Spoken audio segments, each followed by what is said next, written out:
Sir, क्योंकि महात्मा गांधी की बात निकली ही है तो एक और बात जो महात्मा गांधी को लेकर हो रही है, अभी हाल ही में भगत सिंह जी का जन्मदिन आया था और हर बार जब भी भगत सिंह जी का या तो जन्मदिन आता है या फिर 23 मार्च आ जाता है जिस दिन वो शहीद हुए थे, एक बात बार बार आती है कि अगर महात्मा गांधी चाहते तो बचा लेते, गांधी नेहरू नहीं चाहते थे इसलिए भगत सिंह की मौत हुई है।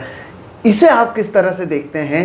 ये कहना सही है, गलत है? इतिहास के अनुसार इसे कैसे देखा जाए? देखिए, इतिहास के अनुसार आप देखें तो जो हमारे क्रांतिकारी थे, देश के लिए उनका कमिटमेंट, उनका त्याग, उसका कोई मुकाबला हो ही नहीं सकता।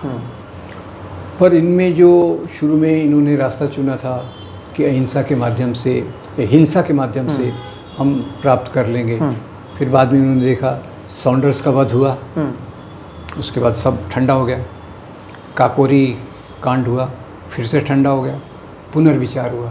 भगवती चरण वर्मा ने इस बात को रखा कि हमारे आगे का रास्ता क्या होना चाहिए, और आगे के रास्ते में philosophy of bomb and bomb का तरीका।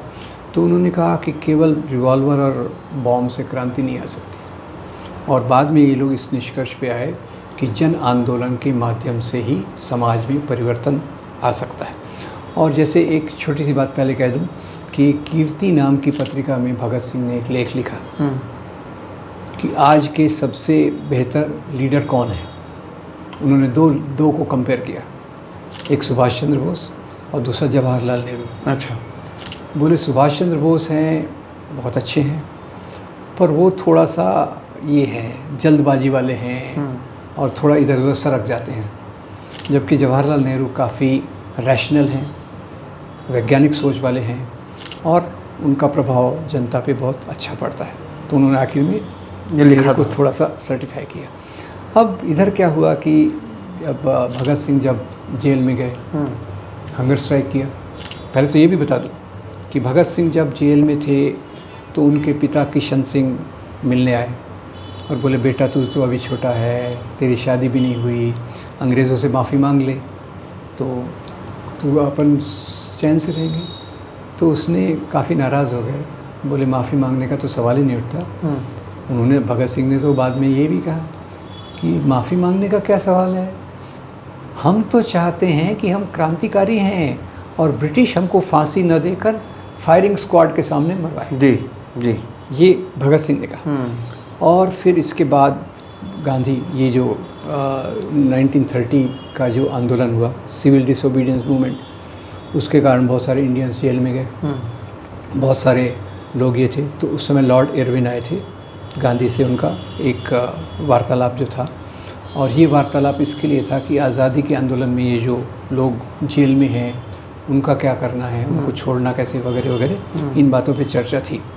तो इसी दौरान भगत सिंह की जो फांसी कंफर्म की थी और एक ट्राइब्यूनल बैठा था भगत सिंह की फांसी को कंफर्म करने के लिए। तो पहले जब ये बात आई तो गांधी ने कहा कि भाई अभी तो ट्राइब्यूनल बैठा है, ट्राइब्यूनल जब हो जाएगा तो हम उसके बाद इसके लिए कोशिश करेंगे। तो ट्राइब्यूनल के बाद तुरंत फिर महात्मा गांधी ने लॉर्ड इरविन को लेटर लिखा कि ये जो भगत सिंह है ये बहुत क्रांतिकारी है, ये देशभक्त है और इसकी फांसी की सज़ा रद्द होना चाहिए।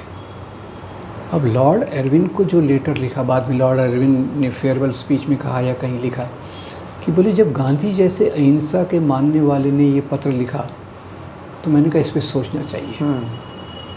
उन्होंने सोचना चालू किया। उधर शायद ब्रिटिश सरकार को भी लिखा होगा कि मैं सोच रहा हूँ ये करूँ।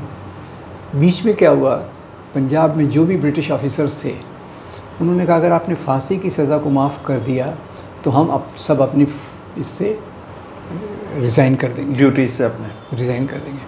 तो इस बात से लॉर्ड इरविन पीछे हट गए। तो जो वो कंसिडर कर रहे थे महात्मा गांधी को, महात्मा गांधी ने 2 लेटर लिखे, एक लेटर और दूसरा लेटर, दोनों जगह एक ही मान कि भगत सिंह की फांसी की सज़ा को मुलतवी किया जाए और या फिर उसको कम किया जाए। तो इससे ज़्यादा तो गांधी कुछ कर नहीं सकते थे। तो क्योंकि इधर सवाल दूसरा था, हज़ारों लाखों लोग जेल में थे, लॉर्ड इरविन के साथ समझौता करना भी ज़रूरी था लोगों को छुड़ाने के लिए। तो उन्होंने फिर आखिर में 2 लेटर लिखे जिसके बारे में लोग बहुत कम बोलते हैं। इसके बाद 1931 में भगत सिंह की फांसी के थोड़े दिन बाद कराची में कांग्रेस हुई, कांग्रेस का अधिवेशन हुआ। तो उसमें गांधी के निर्देशन में एक रेजोल्यूशन पास हुआ कि कांग्रेस पार्टी भगत सिंह की फांसी का पूरा पूरा निषेध करती है, क्योंकि लोग ये भी बोलते हैं कि रेजोल्यूशन पास हुआ तो गांधी ने उसका विरोध किया। एक्चुअली पूरा जो रेजोल्यूशन पास हुआ महात्मा गांधी नहीं लाया था वो और resolution। दूसरा, भगत सिंह ने जो किशन सिंह उनके पिता के साथ बात की, उस बात में उन्होंने ये भी कहा कि भाई आप आगे, मैं तो नहीं रहूँगा, पर आप भारत की आज़ादी की लड़ाई में जनरल का साथ दीजिए। ये मेरा स्रोत क्या है, क्योंकि अभी के एक वीडियो में मैंने गलत से कह दिया था कि भगत सिंह ने लेटर लिखा था, गलत लेटर में नहीं है, वो किशन सिंह के 1931 कांग्रेस अधिवेशन में उन्होंने भाषण में कहा अच्छा, कि मेरे बेटे ने कहा है इस आज़ादी की लड़ाई में आप जनरल का साथ दीजिए। जनरल कौन? महात्मा गांधी। अच्छा, आज़ादी के आंदोलन का लीड कौन कर रहा है? महात्मा महात्मा गांधी। तो बाद में उनको कांग्रेस के टिकट पे वो इलेक्शन भी लड़े और ये सब हुई। तो भगत सिंह भी गांधी का काफ़ी रिस्पेक्ट करते थे, और गांधी ने भी जो आप रेजोल्यूशन पढ़ी है 1931 का जो रेजोल्यूशन था, उसमें भगत सिंह की बहुत तारीफ़ की, बहुत तारीफ़ की। तो ये भी एक जो झूठ फैलाया जाता है, मैं उम्मीद करता हूँ कम से कम ये जो अभी पूरे तथ्यों के साथ सच्चाई रखी है, उससे तो आपको समझ में आएगा कि महात्मा गांधी जितना चाह सकते थे और जितनी कोशिश कर सकते थे, तमाम कोशिश उन्होंने की ताकि भगत सिंह को बचाया जा सके, और उनकी ओर से पूरी कोशिश होने के बावजूद नहीं बचा सके, ये बात सच है।